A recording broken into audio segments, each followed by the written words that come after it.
Hello everybody, I wanted to make a follow-up video on this Monstrum tactical sight. It is the 6x24x50, I believe. It is the G2 version, and the way you can tell that is the little red on the turrets right there.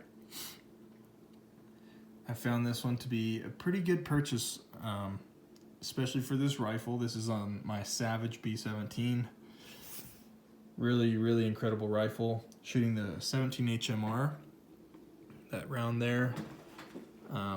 So there is really no recoil for the scope to kind of maintain it zero. It does not affect it at all.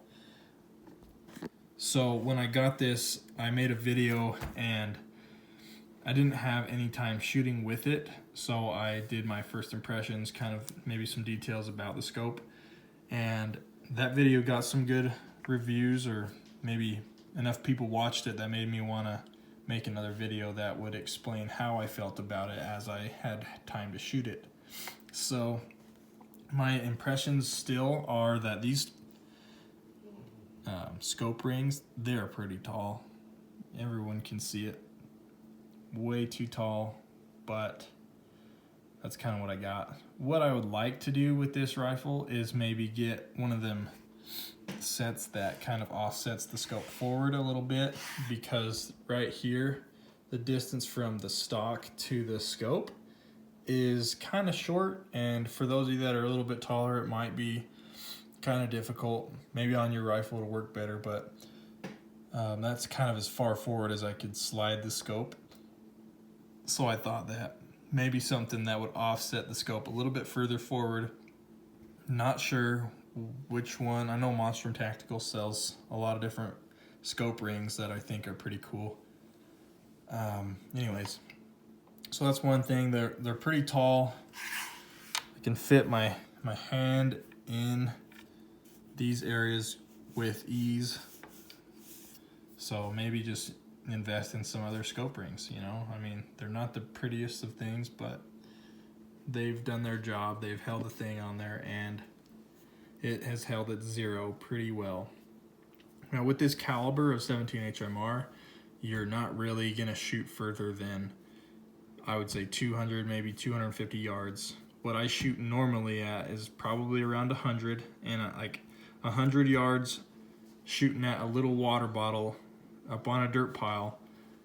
This thing, I'm not kidding, this scope, I'm not a good shooter.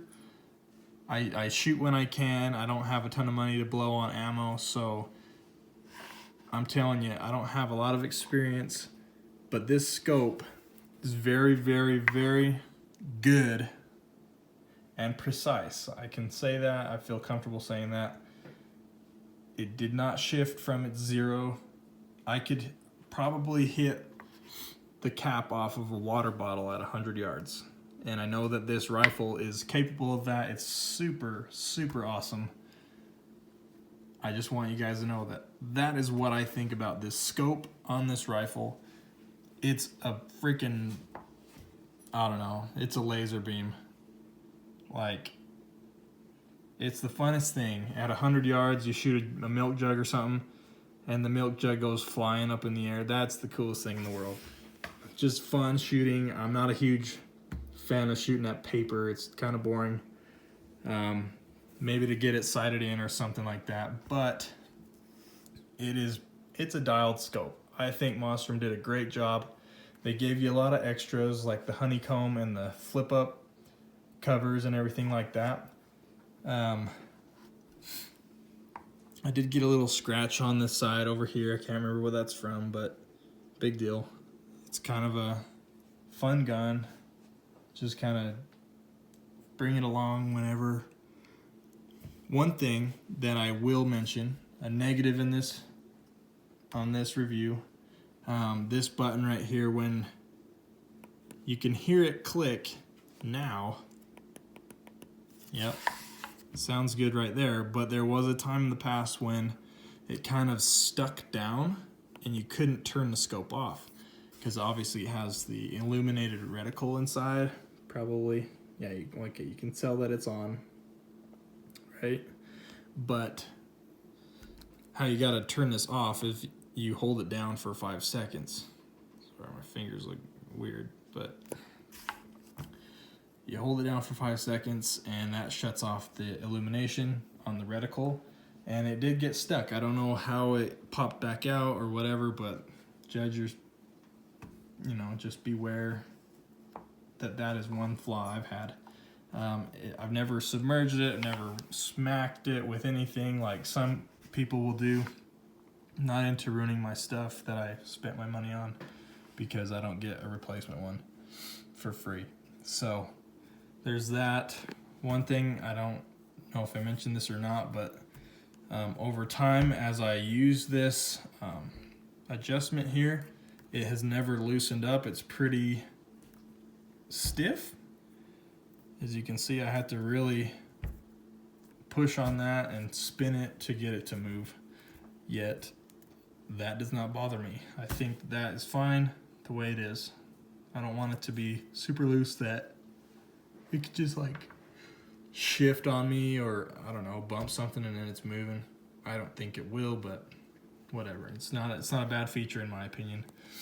One thing that I did not expect was the reticle.